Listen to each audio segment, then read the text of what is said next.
Hey there, guys. All right, it's time to go back to talking about sort of how NP3 works, back to our discussion about the pitching system. So we've covered so far what? We've talked so far about the ABCD system and gone into a little bit of detail about that. We've also talked sort of in generic terms about the numerical grades from 1 to 30. Now, there's more to it than just that. So today we're going to start looking at some of the symbols and some of the funky stuff that comes up. So we'll go over here to the screen view and let's see what we can find. There are a whole bunch of sort of little symbols that come up on the cards or on the boards themselves when you're dealing with pitching. So there are a couple of these that are pretty simple. Yeah, we'll do these probably. We'll probably cover, I think, walks and strikeouts today, and then I think next time we'll probably come back and we'll talk a little bit more about some of the other specific symbols that you see. So basically, when the APBA baseball game first came out back in 1951, APBA was an improvement on the old national pastime game that we've all talked about for a long time.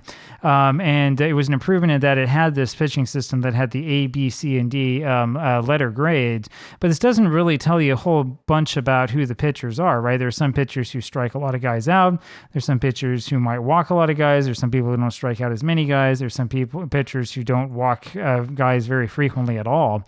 And so as a result, J. Richard Seitz came up with this pitching control system and strikeout system and things like that that are all represented on the cards in terms of these letters.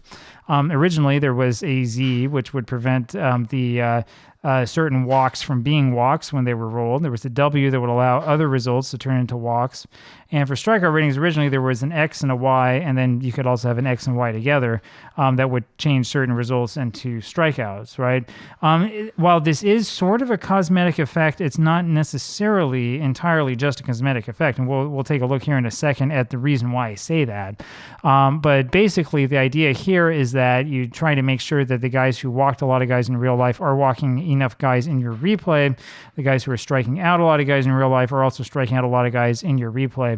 You can talk about trying to get, the number of strikeouts per whatever 9 innings or something right on, but you're probably not going to do that in this type of game, right? Remember, in our game engine, as I'll show you here, if you have forgotten or if you haven't watched this before, we're talking for the most part about 36 different play results. Home Run Baker only has 36 possible results on his card. Some of these other guys, like, that's not a good example. Jack Barry has 36 plus another 36 in the second column, but there's only 2 ways to get to that second column, right? So for a lot of these hitters, we're not talking about a whole complex amount of challenge or of possibility, right? We're not talking about a game like Dynasty League Baseball where you have, 3 of those, 0 to 9 die that you roll at the same time. So there's, 1,000 results possible for every single roll of the dice or something like that. We're not talking about that level of granularity, right? Additionally, the reason why this system came up, the reason why we are looking at these pitching symbols is because J. Richard Seitz wanted to make it simple. We want to make it so that there's no reroll. So, Strat-O-Matic came out, a little over a decade after APBA was first introduced. I can imagine Seitz looking at the game and saying, this is nice and all, but what's up with having to roll this or having to draw one of those, 1 to 20 numbers? Originally, they didn't have the 20-sided dice. There was there was a little, a bunch of numbers. I don't know if you could punch them out if they came pre-perforated or whatever, but you would shuffle up the number deck and just draw the one from the top, and that would be your 20-sided dice roll, right? The idea behind APBA was that you didn't have to do any of that. You got the result basically right away. Sometimes you had to do double columns, sometimes you didn't, right? We can talk about double columns later as well. The thing about these control ratings is that, like the pitching ratings, they kind of are an overlay on top of what the game is. And so you don't have to roll the dice again. You don't have to do anything fancy to figure out what happened. It just sort of happens in front of you. So we'll go take a look here at the boards and see. First of all, here on these boards for hitting, you will never see those W's, X's, Y's, or Z's show up anywhere. They're nowhere here at all. You don't have to worry about it too much, right? So nothing really to worry about there. It's on these boards where we start to see this stuff come up.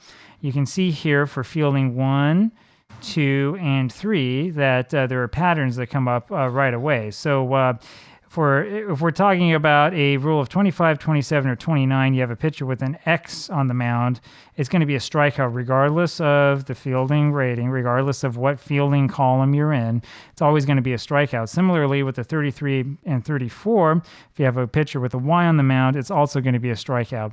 Now, this is different if we're looking at different on-base situations, right? Change to runner on at first, and suddenly the game changes a little bit. So 25 no longer is a strikeout against an X. 27 is. Now 29 is a strikeout against a pitcher with a Y. 33 is not a strikeout, but 34 is. And runner on at second base, you see the 27 is a strikeout against a pitcher with a Y. 33 is one against a pitcher with an X, 34 with a Y, and so on and so forth. We can keep going through all these. We can also look at different fielding situations and stuff like that. Things are different in the original APBA boards, and I don't want to confuse people too much, right? We'll just talk about Skeetersoft. That's kind of the way that this works, right? For W's or WW, you have a whole bunch of situations where a pitcher with a W will give up a walk, whereas normally he wouldn't. These 43, 44, and 45 results are actually there, as I understand it. Bill Stafford can correct me. As I understand it, they're here mostly to allow there to be an extra walk for pitchers who really deserve it, right? We haven't seen a lot of guys like that in 1908, but in some seasons you will see guys who need to have those extra walks. Or here with a runner on at first base, extra strikeouts for guys who have double X. And that's a strikeout here as well, strikeout, and strikeouts. There's a strikeout in all cases except for nobody on base.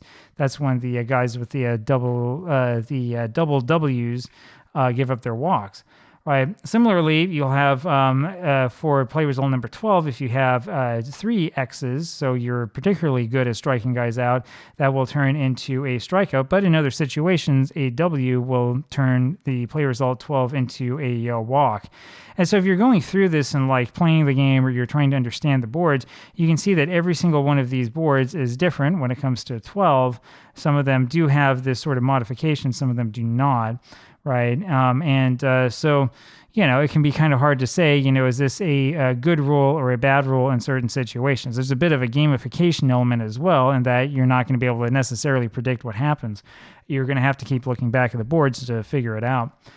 Similarly, if you have 2 Z's or 3 Z's and somebody rolls a 14 with nobody on base, you can stop that walk from taking place. It turns into 2 balls in the batter, no strikes. That one originally comes from APBA, as I understand it. And then that also, depending on the situation, will be different. So if we have first base open, you're going to see that pitchers are more likely to give up a walk, because even a guy with 2 Z's or 3 Z's, I guess that does exist, is going to give up walks sometimes. But in some of these other situations with first base occupied, you're not going to give up a walk, except if there's runners on a first and third, I guess. A guy with only 1 Z will.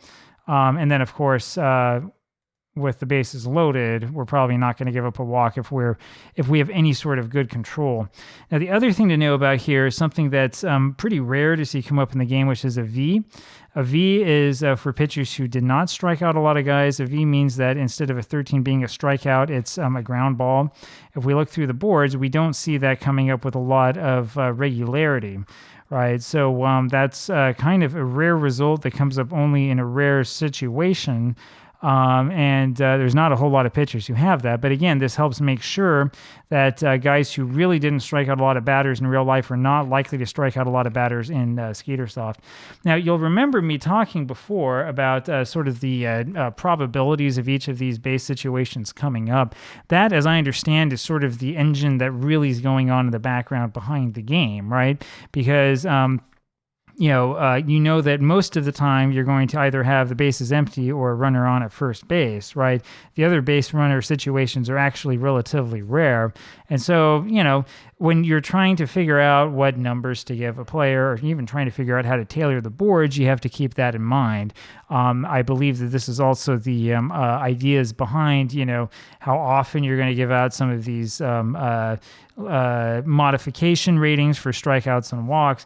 You also have to be very careful with it, as anybody who's played APBA knows, because with the APBA boards, a lot of double play results, especially with just a runner on first base, will be nullified by a strikeout rating, which might not necessarily be what the defense wants to happen there. Not necessarily like a good or a bad thing, but there are cases in games that I've played where you have a strikeout instead of a double play, and then next thing you know, next guy up hits like a triple or home run or something like that. So anyway, there you go. It's a real basic look at this. We'll talk more next time about a couple other pitching symbols. You can get more of an idea of how the game works. Talk to you later. Bye.